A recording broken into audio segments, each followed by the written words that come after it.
Hello guys, மியூஐ பொறுத்த வரைக்கும் iOSல இருக்க ஒரு சில ஃபீச்சர்ஸை டைரக்டா க்ளோன் பண்ணி நியூ ஃபீச்சர்ஸ்னு இன்ட்ரடியூஸ் பண்ணியிருந்தாங்க.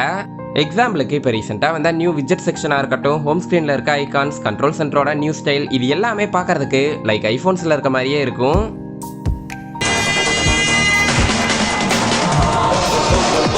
நேற்று ஆப்பிள் WWDC 2022 ஈவெண்ட்ல ஒரு சில ப்ராடக்ட்ஸை லான்ச் பண்ணாங்க. சேம் டைம் iOS 16ல இருக்க நிறைய ஃபீச்சர்ஸை இன்ட்ரடியூஸ் பண்ணியிருந்தாங்க. இதுல ஒரு ஃபீச்சர் வந்து டைரக்டா மியூஐல இருந்து காப்பி பண்ணியிருக்காங்க.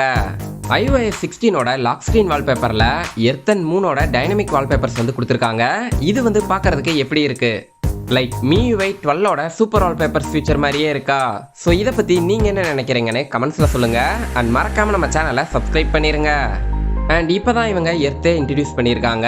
இனி எர்த்தில் இருக்க லொகேஷன்ஸ், மவுண்டன்ஸ், மார்ஸ், சாட்டர்ன் இதெல்லாம் எப்போ கொண்டு வருவாங்களோ தெரியல. அடப்பாவீங்களா, இப்போதான் இதையே கண்டுபிடிக்கிறீங்களா?